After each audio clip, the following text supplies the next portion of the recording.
মাত্র একটি ডিম আর 1 কাপ ময়দা দিয়ে পুরো পরিবারের জন্য মজাদার এই ফুলকো ফুলকো ডিম পরোটা কিভাবে তৈরি করবেন তার একটি সহজ রেসিপি আজকে আপনাদের সাথে শেয়ার করব, যেটা খেতে দুর্দান্ত মজার হয় আর তৈরি করার প্রসেস খুবই ইজি। যে কেউ খুব সহজে আর ঝটপট তৈরি করে ফেলতে পারবেন। আর আমি কথা দিচ্ছি, এই রেসিপিটিকে একবার বাসায় তৈরি করলে বারবার তৈরি করার রিকোয়েস্ট আপনার কাছে আসতেই থাকবে। ডিম পরোটা তৈরি করার জন্য প্রথমে আমরা ডো তৈরি করব। তার জন্য প্রথমে বোলের মধ্যে নিয়ে নিলাম 1 কাপ পরিমাণ ময়দা, হাফ চামচ পরিমাণ দিয়ে দিলাম লবণ, আর 1 চামচ পরিমাণ দিয়ে দিলাম সয়াবিন তেল। এখন প্রথমে সব কিছুকে ভালো করে মিশিয়ে নিতে হবে ময়দার সাথে। একটু সময় নিয়ে মেশাতে হবে যাতে করে সব কিছু একত্রে ময়দার সঙ্গে ভালো করে মিশে যায়।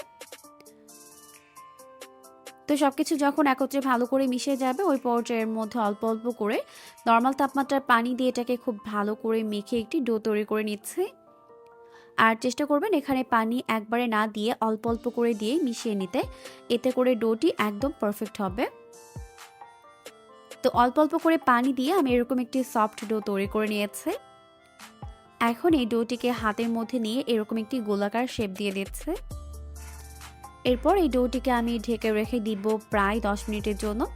আর এই 10 মিনিটের মধ্যে কিন্তু ডোটি ভালোভাবে সেট হয়ে যাবে। তবে আপনাদের হাতে সময় না থাকলে আপনারা কিন্তু ঝটপট এটা দিয়ে পরোটা তৈরি করে ফেলতে পারবেন। যাতে উপরটা ড্রাই না হয়ে যায় তার জন্য একটু সয়াবিন তেল লাগিয়ে দিলাম। এখন চলে এলাম পরবর্তী স্টেপে। তার জন্য এখানে একটি বোলের মধ্যে আমি নিয়েছি পেঁয়াজ কুচি, কাঁচামরিচ কুচি আর টমেটো একটি এইভাবে কুচি করে নিয়েছে। এরপর সব কিছুকে একত্রে ভালো করে মিশিয়ে নিব। তার আগে এখানে একটি ডিম ভেঙে দিলাম। 1 কাপ ময়দার জন্য কিন্তু একটি ডিমই যথেষ্ট। এরপর এর মধ্যে অল্প একটু লবণ দিয়ে এটাকে খুব ভালো করে মিশিয়ে নিতে হবে। এখন এটাকে খুব ভালো করে ফেটিয়ে নিচ্ছে। তো সবকিছুকে খুব ভালো করে এখন মিশিয়ে নিচ্ছে। সবকিছুকে ভালো করে মিশিয়ে নেওয়ার পর এখন এটাকে একটি সাইডে রেখে দিচ্ছে। এরপর চলে যাচ্ছি পরবর্তী স্টেপে। এদিকে 10 মিনিটের মধ্যে আমাদের ডোটি কিন্তু ভালোভাবে সেট হয়ে গেছে। এখন এই ডোটিকে ভালো করে একটু মেখে দুইটি ভাগে ভাগ করে নিতে হবে। আমি যতটা পরিমাণে ময়দা নিয়েছি এতে করে আমার 2টি পরোটার শেপ হবে। তবে আপনারা যদি একটু পাতলা করে বানান সেক্ষেত্রে কিন্তু একসঙ্গে 3টাও বানাতে পারবেন। তো প্রথমে ডোটিকে তৈরি করে নিলাম। এরপর উপর একটু ময়দা ছড়িয়ে চারপাশে ঘুরিয়ে ঘুরিয়ে এটাকে বেলে নিতে হবে। আর এটা যেহেতু পরোটা আমি একটু মোটা করে রাখবো, তো এইভাবে চারপাশে ঘুরিয়ে ঘুরিয়ে এটাকে আমি বেলে নিচ্ছি। বেলে নেওয়ার পর এটাকে আমি কেটে নিব। তো আমার হাতের দিকে লক্ষ্য করলে বুঝতে পারবেন আমি এটাকে কিভাবে কেটে নিচ্ছি। তো এভাবে করে কেটে নেওয়ার পর এখন আমি এটাকে একটা ভাঁজ দিয়ে নিব। তো তার আগে উপর একটু সয়াবিন তেল দিয়ে দিলাম। এরপর উপর থেকে একটু ময়দা দিয়ে দিচ্ছে। এতে করে পরোটাটি খুব বেশি ফুলকো হবে। তো এখন আমি এটাকে এইভাবে করে ভাঁজ দিয়ে নিচ্ছি। এখানে আসলে বলে দেওয়ার কিছুই নেই, আপনাকে দেখে বুঝে নিতে হবে আমি কিভাবে এটা করে নিচ্ছি। এভাবে ভাঁজ দিয়ে নেওয়ার পর এখন এটাকে একটি সাইডে রেখে দিব। আর বাকিটাকেও আমি সেম ভাবে ভাঁজ দিয়ে নিব। তো দুইটা সেম ভাবে তৈরি করে নেওয়ার পর এখন প্রথমে যেটা তৈরি করেছিলাম ওটাকে বেলে নিব, কারণ একটু রেস্টে থাকার ফলে কিন্তু এটা বেলতে সুবিধা হবে, ছোট হয়ে যাবে না।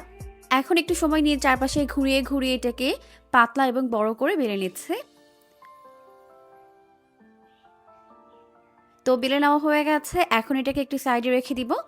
আর বাকি পরোটাটিকেও সেম ভাবেই বেলে নিতে হবে। এরপর পরোটাগুলোকে ভেজে নেওয়ার পালা। এই জন্য চুলায় একটি প্যান বসিয়ে এর মধ্যে একটি পরোটা শেপ দিয়ে দিলাম। কয়েক সেকেন্ড পর এখন এটাকে উল্টে দিব অপর পাশটিকে সেঁকে নেওয়ার জন্য। দুইটা সাইড এখন খুব ভালো করে সেঁকে নেওয়ার পর এটাকে উঠিয়ে নিচ্ছি। উঠিয়ে আগে থেকে যে ডিমের মিশ্রণটা আমরা তৈরি করে রেখেছিলাম ওর মধ্যে এভাবে ডিপ করে নিতে হবে। দুইটা সাইডে ভালোভাবে ডিমের মিশ্রণটিকে লাগিয়ে নিতে হবে। এরপর কড়াইয়ে একটু সয়াবিন তেল দিয়ে এর মধ্যে দিয়ে দিলাম। এরপর উপর থেকে টমেটো, পেঁয়াজ কুচি, কাঁচামরিচের একটি মিশ্রণের উপর থেকে দিয়ে দিলাম। এখন একটা সাইড ভাজা হয়ে গেলে উল্টে দিলাম অপর সাইডটাকে ভেজে নেওয়ার জন্য। এভাবে উল্টে পাল্টে দুইটা সাইড খুব ভালো করে ভেজে নিতে হবে।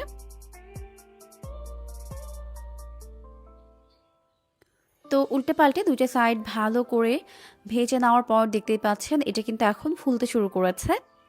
একটা সাইড থেকে এভাবে চেপে চেপে ধরলে দেখা যাবে এটা খুব ভালোভাবে ফুলে গেছে। তো এই ডিম পরোটা খেতে এত মজার হয় যেটা আপনারা বাসায় তৈরি করলেই বুঝতে পারবেন। তো ফুলকো ফুলকো এই ডিম পরোটাগুলো খেতে কিন্তু দারুণ লাগে। এখন আমাদের একটি পরোটা ভেজে নেওয়া হয়ে গেছে, এরপর এটাকে আমি একটি প্লেটের মধ্যে উঠিয়ে নিচ্ছি। এরপর সেমভাবে বাকি পরোটাটিকেও ভেজে উঠিয়ে নিতে হবে। আর এই পরোটা খেতে কিন্তু দারুণ মজার হয়। তৈরি করার প্রসেস খুবই ইজি, যে কেউ খুবই সহজে আর ঝটপট তৈরি করে ফেলতে পারবেন।